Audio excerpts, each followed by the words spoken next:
C'est trop doux, franchement. On est sur cette terre avec une vision, une mission de vie. Et il faut trouver ce pourquoi on est là. Mais quel moment tu laisses dans tout ça pour la spontanéité?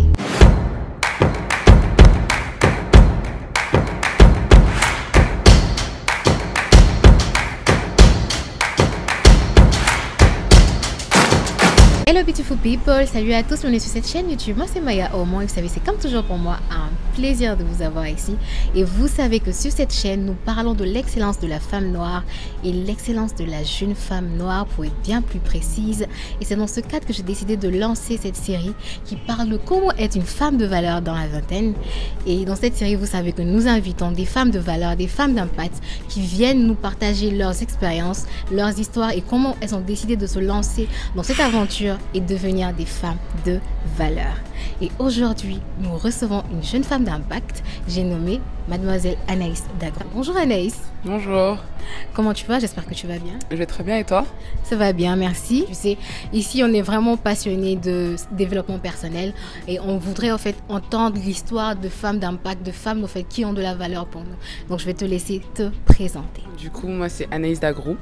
Je suis entrepreneur et entrepreneur social et consultante en égalité des genres et coach également en leadership. Donc je forme sur tout ce qui est prise de parole en public, tout ce qui est gestion optimale du temps, du stress et également gestion des émotions dépendamment de l'environnement dans lequel vous êtes.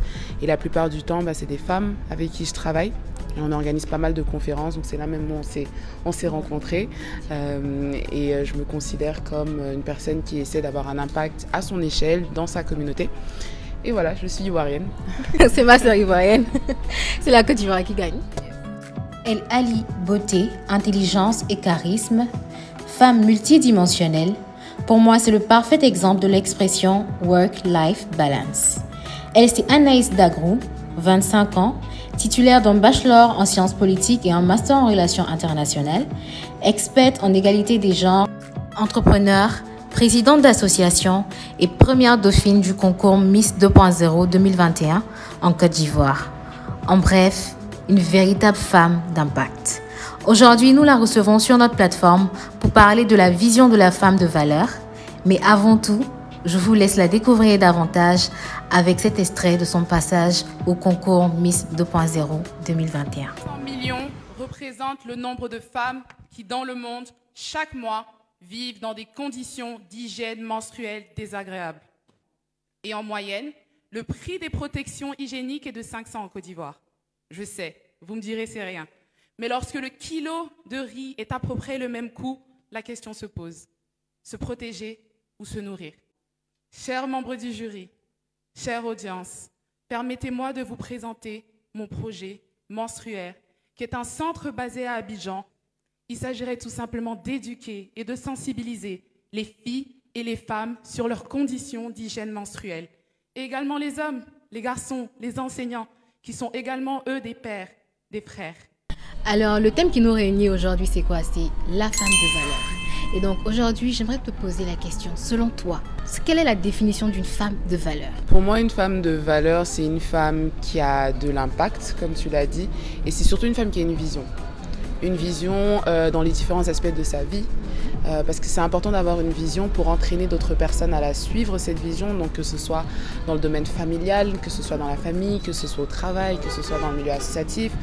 Surtout si on est consultant ou coach, on a besoin d'avoir aussi une vision pour amener les gens à nous suivre. Donc je dirais qu'une femme de valeur, c'est une femme qui se reconnaît, qui s'identifie en tant que femme de valeur et qui est consciente de ce qu'elle peut apporter dans sa communauté et qui va avoir cette vision et entraîner d'autres personnes à la suivre. Donc voilà. Très belle définition. Quand tu as cette vision-là, tu peux entraîner d'autres personnes à venir avec toi. Tu peux entraîner d'autres personnes à suivre aussi elles-mêmes leur vision. Et c'est toujours, je pense, très important de pouvoir avoir une vision. Donc je retiens aujourd'hui de ta définition qu'une femme de valeur, c'est une femme qui a une vision. Alors tu disais tantôt dans ta présentation que tu étais consultante en égalité des genres, mais tu es aussi fondatrice de ta propre boîte. Et j'aimerais savoir au fait, qu'est-ce qui t'a poussé aujourd'hui d'aller outre ton salariat, créer une boîte de consulting, voilà, Art Consulting ARD, et décider aussi de te lancer dans la vie associative en étant la présidente de MFPC. le travail dans lequel je suis, donc le 9 to 5 comme on l'appelle, donc je fais quelque chose que j'aime déjà, donc en étant consultante en égalité des genres, ça rentre dans cette bataille que je mène à travers l'association. Donc pour moi, c'était important d'avoir cette expérience aussi de salarié. Ouais. Parce que quand on se lance directement dans l'entrepreneuriat, on ne connaît pas certaines réalités, on ne connaît pas ce que l'on aime, ce qui est adapté surtout à notre manière de travailler. Ouais. Et je pense que je suis le genre de personne qui a besoin d'avoir ce côté salarié. Mais j'avais aussi envie de goûter à l'entrepreneuriat en me disant, est-ce que c'est pour moi? Est-ce que je pourrais éventuellement un jour me lancer dedans? Et je me suis dit, bon, vu que je faisais pas mal de consultance, de coaching, mais je n'avais pas vraiment structuré ça. J'aidais beaucoup, que ce soit des associations, que ce soit des particuliers, dans tout ce qui était développement de leur leadership, dans tout ce qui était formation. Mais j'avais pas mis ça vraiment sous une entreprise ou une boîte. Donc je me suis dit, pourquoi pas me lancer? Mieux structurer et voir où ça va mener. Donc c'est un peu comme ça que je me suis lancée. Pour le moment, je ne me vois pas quitter le monde des salariés. C'est trop doux, franchement. C'est la stabilité. Ouais. Et je pense que faut vraiment être courageuse pour se lancer à 100% dans l'entrepreneuriat. Et je n'ai pas ce courage encore. Donc on va attendre un peu. Je pense que c'est pareil pour la vie associative. Pour moi, donner, c'était important. Pour moi, le monde du salariat ne suffit pas. On est sur cette terre avec une vision, comme je disais tout à l'heure, une mission de vie. Et il faut trouver ce pourquoi on est là. Et je pense que moi, c'est à travers le milieu associatif que j'exprime beaucoup plus ma mission de vie.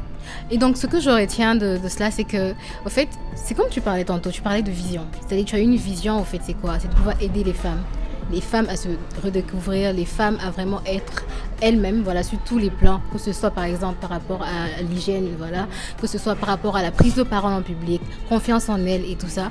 Et tu as commencé d'abord à travailler dans une organisation internationale dans ce but-là, qui parle au fait, qui prône l'égalité des genres. Après, tu as créé ta boîte de consultance où tu coaches des gens à pouvoir avoir confiance en elles et à pouvoir avoir confiance en eux, que ce soit des hommes ou des femmes. En plus de cela, au fait, pars et tu crées une association où tu peux aider davantage les femmes. Et je pense que c'est ça, c'est ce que tu disais tantôt. C'est vraiment ta vision qui se découle au fait à travers tous ces aspects, voilà. Et c'est vraiment très important de pouvoir aujourd'hui savoir ce qu'on veut faire dans sa vie et essayer au fait de pouvoir l'appliquer sur tous les aspects de sa vie afin d'être quelqu'un de vraiment accompli. Parce que tu aimes ton boulot aujourd'hui parce que ton boulot va au fait concomitamment avec toi, ta vision de vie. Ouais. Et donc je pense que c'est ça aussi qui est important. Et tu as dit quelque chose que je tiens à saluer, c'est que le salariat, c'est quand même doux. C'est-à-dire actuellement sur Internet, tout le monde parle d'entrepreneuriat, tout le monde veut être entrepreneur, mais on ne se lève pas comme ça pour être entrepreneur. Pour être entrepreneur, il faut aussi avoir quelque part de l'expérience. Et cette expérience, tu pourras l'acquérir seulement à travers le salariat. Parce que généralement, tu peux aussi décider de faire l'entrepreneuriat après l'université et tout, mais là, tu vas apprendre sur le tas. Et apprendre sur le tas, des fois, c'est assez douloureux, je vais dire. Et donc, voilà, les filles, si vous voulez vous lancer dans l'entrepreneuriat, c'est pas forcément juste après l'école. Vous pouvez allier et le salariat et l'entrepreneuriat et après décider de ce qui vous sied. Et donc, je pense que c'est déjà un très, très, très beau parcours. Franchement, c'est déjà un très beau parcours et c'est inspirant de voir des gens comme toi, au fait, qui nous montrent que tout est possible. Aujourd'hui, on peut être dans le salariat et puis décider de se lancer dans l'entrepreneuriat et essayer de tester les deux eaux avant de savoir où vraiment se donner à 100%. Et voilà, tu nous inspires. Alors, dis-nous tout, dis-nous un peu comment tu fais. Parce que tu sais, moi, c'est l'un de mes problèmes, on va dire mon problème majeur, le prochain point. La gestion de son temps et de ses priorités. J'ai vu même que tu offrais au fait des séances de coaching sur la gestion du temps et des priorités. Comment est-ce que tu arrives à gérer ton temps et tes priorités en tant que salarié et entrepreneur? Je dirais que tout est une question d'organisation. Je sais qu'on a tendance à dire tout le temps, oui, il faut savoir s'organiser, oui, il faut avoir une certaine discipline, mais la discipline vient avec l'expérience. La discipline vient avec la volonté. Déjà d'être discipliné. On a parfois envie de l'être, mais on ne se donne pas tous les moyens pour l'être. Donc je dirais que c'est l'organisation. Je suis quelqu'un de très organisé, ou du moins j'essaye de l'être. J'ai des journées très spécifiques Donc je vais écrire par exemple, je sais pas, réveil à 7h, de 7h à 7h30, douche et prière. Vraiment tout est calculé à la minute près. Et quand je n'ai pas cette journée détaillée, pour moi ma journée elle part en catastrophe. Donc c'est vraiment une question d'organisation. Je sais qu'aujourd'hui j'ai 2 heures par exemple pour ARD. Je sais qu'aujourd'hui j'ai 1h15 pour MFP et le reste je peux un peu m'occuper. Surtout que je fais beaucoup d'activités à côté. Je fais du sport, je fais de la danse. Donc vraiment j'essaie au maximum d'être une femme épanouie en trouvant le temps pour ce que j'aime faire. Et comme tu l'as dit tout à l'heure, ça facilite le fait que j'aime ce que je fais. Que ce soit au travail, que ce soit dans la vie associative et même dans le monde de l'entrepreneuriat. Donc je m'y donne à cœur et à joie de faire tout ce que je fais.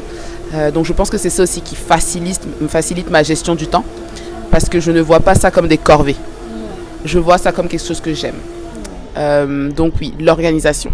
Il y a plein de coaching, il y a plein de ressources disponibles en ligne. Vous pouvez me contacter, dépendamment des personnes.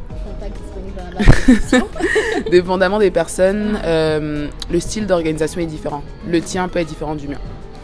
Donc il faut se connaître. Moi, c'est la première chose que je dis aux gens, c'est apprenez à vous connaître avant de savoir comment vous devez vous organiser. Mais en même temps, tu as parlé tantôt au fait d'organisation détaillée de ta journée, de telle heure à telle heure tu fais telle activité, telle tâche, mais quel moment tu laisses dans tout ça pour la spontanéité? Alors on me qualifie d'une personne je ne suis pas très spontanée apparemment, alors que je me trouve grave spontanée, mais bon. Je pense que la spontanéité peut venir, ça peut arriver parfois dans une journée. Je pense que quand on parle d'organisation, on parle de priorité aussi. Donc on peut se dire ok, aujourd'hui j'ai telle chose à faire, mais il y a des choses qui peuvent être changées parce que c'est pas nécessairement quelque chose de primordial dans cette journée. C'est quelque chose que tu peux faire le lendemain. Donc ça m'arrive parfois que je sais pas, des amis peuvent m'appeler, oh ça te dit de venir manger ou de sortir. Bah si j'ai quelque chose à faire qui n'est pas si important et que je peux remettre à demain, je vais aller profiter des moments de qualité avec des personnes que j'aime. Donc je pense que j'ai cet aspect spontanéité qui va pas se voir par d'autres personnes. Pour moi, c'est être spontané. Ne serait-ce que changer 2 choses dans mon agenda, pour moi, c'est être spontané. Et les gens vont penser qu'être spontané, c'est juste dire allez, aujourd'hui, j'organise pas ma journée et je fais la folle, alors que pour moi, c'est pas être spontané, c'est juste ne pas être organisé. Donc ça dépend vraiment de comment on voit. Je me considère comme quelqu'un de spontané, mais c'est à discuter selon certaines personnes. Donc voilà. Avoir la flexibilité de déjà changer des plans, je pense que c'est être spontané. Mais en même temps, tu l'as si bien dit, il faut être spontané, mais il faut que cette spontanéité-là soit bien gérée. Voilà. C'est ça. Il ne faut pas juste jeter tout ce qu'on a à faire pour sortir et après dire non, il faut être spontané. YOLO, you only live once. You only live once, but you only die once also. Et personnellement, c'est vrai qu'on ne se connaît pas assez, mais j'ai eu le temps de voir un peu ce que tu fais et tout. Et pour moi, je pense que tu es l'exemple parfait de l'équilibre entre la vie personnelle et la vie professionnelle. Et donc, j'aimerais aujourd'hui que tu partages avec nous ton secret. C'est quoi ton petit secret là pour pouvoir vraiment être équilibré tant sur le plan professionnel que sur le plan personnel? Je dirais que pour moi, la meilleure manière de bien balancer sa vie perso et professionnelle, c'est vraiment la confiance en soi. C'est avoir confiance aux capacités que l'on a, en ce que l'on représente et se dire écoute, demain je peux aller en boîte, je peux aller en soirée, je peux aller faire ce que j'aime qui sort de l'aspect professionnel, mais je serai toujours Anaïs Dagour, je serai toujours la consultante, je serai toujours la leader pour certaines personnes dans ma communauté. Et je pense que plusieurs personnes ont du mal à comprendre ça. Quand vous allez regarder mes stories sur Instagram, vous allez voir qu'un jour je suis en roue libre, littéralement. Je suis en train de danser la kizomba, je suis à la salle de sport. Certaines personnes vont se dire, mais elle fait rien de sa vie, littéralement. Et pendant que d'autres personnes qui me connaissent vraiment, bien évidemment, vont savoir que j'ai cette facilité à bien répartir les différents aspects de ma vie. Et je pense que c'est super important et c'est ce qui me rend heureuse aujourd'hui, de pouvoir me dire que professionnellement, je suis calée, mais aussi que je m'amuse. Et je m'amuse beaucoup. Vraiment, je m'amuse. Je pense que j'ai profité et je continue de profiter de ma jeunesse. Et je pense que c'est un regret que j'aurais eu si je ne l'avais pas fait. Juste me concentrer sur l'aspect pro et repousser plus tard à cet amusement. Peut-être j'aurais été plus loin en m'amusant moins. Peut-être, je sais pas. Mais je suis satisfaite de là où j'en suis pour mon âge, que ce soit pro et personnellement, enfin, dans ma vie personnelle, quoi. Si tu t'étais pas amusé autant, tu aurais pu être aussi frustrée de la vie. Ouais, exactement. Surtout ça. Surtout. Parce qu'il y a certaines personnes qui ont tellement emmagasiné des choses et arrivé à un moment, ils explosent. Parce qu'ils n'ont pas eu le temps en fait, de décompresser. C'est important de pouvoir aussi allouer du temps. Tout ça, ça fait partie, je pense, de la gestion de son temps. Il faut savoir allouer du temps pour te reposer, allouer du temps pour t'amuser et en même temps allouer du temps pour construire ta vie, pour être vraiment à fond sur tes objectifs, sur tes projets. Et je pense que c'est vraiment, voilà, le plus important, c'est de vraiment avoir cet équilibre. C'est pas genre faire 100% pro, 0% perso ou 10%. Voilà, c'est la balance. Il faut savoir vraiment donner, au fait, à chaque chose dans sa vie sa place. Et je pense que c'est déjà très, très bien. Et surtout pour une femme. Parce que nous, généralement, on ne dit pas ça aux hommes, mais nous, quand on est peut-être en âge de se marier, d'avoir des enfants et tout ça, là maintenant, on te demande d'avoir un certain équilibre. Parce qu'au départ, on te disait non, concentre-toi sur tes études. C'est ton cahier, ton mari. Et finalement, quand tu es vraiment à 100% sur ta vie pro et que tu dois faire rentrer quelqu'un dans ta vie perso, après ça devient compliqué. Parce que tu n'as pas cette aisance-là à pouvoir vraiment faire la part des choses quand tu la viens à ta vie personnelle et à ton boulot. Et je pense que déjà, c'est déjà très bien de pouvoir connaître on va dire la place que chaque chose a donc fait dans la contribution à ton épanouissement, tu vois. Et donc pour moi c'est waouh. Alors, quelles sont tes perspectives aujourd'hui pour RD Consulting et après aussi pour MFPC? Pour MFPC, je dirais. Donc d'ailleurs, je ne l'ai pas dit tout à l'heure, mais c'est Mouvement Femmes et Paroles en Côte d'Ivoire. C'est de pouvoir créer de plus en plus d'ateliers dans des écoles. Dans le système ivoirien surtout, donc pouvoir avoir un impact positif sur le système éducatif ivoirien. Et ensuite, éventuellement, on va aller dans plusieurs autres pays africains francophones. Donc vraiment, je dirais sur le court, moyen et long terme, c'est vraiment ça l'objectif. Et bien évidemment, il faudra passer par différentes épreuves, différentes étapes, pardon. Mais c'est ça qu'on souhaite mettre en place, en tout cas avoir un impact positif sur l'éducation nationale à travers des ateliers qui vont être bien évidemment insérés dans le parcours éducatif des jeunes Ivoiriens.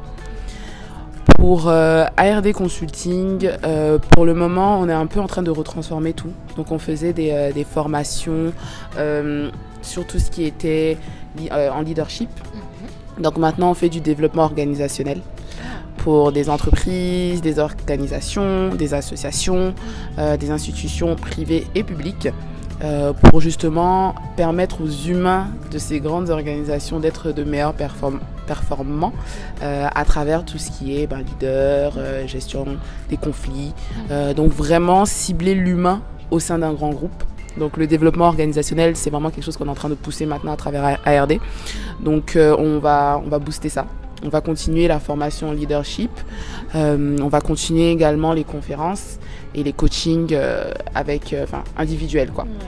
Donc sur le long terme, vraiment accompagner de plus en plus de femmes. Bon, on prend les hommes aussi, mais vous n'êtes pas discriminés avec ARD, mais vous permettez aussi à d'autres femmes de se lancer. Donc c'est ce que je dis souvent, ne pas exclure les hommes dans le combat que l'on mène, mais les prendre avec nous pour arriver à un objectif commun.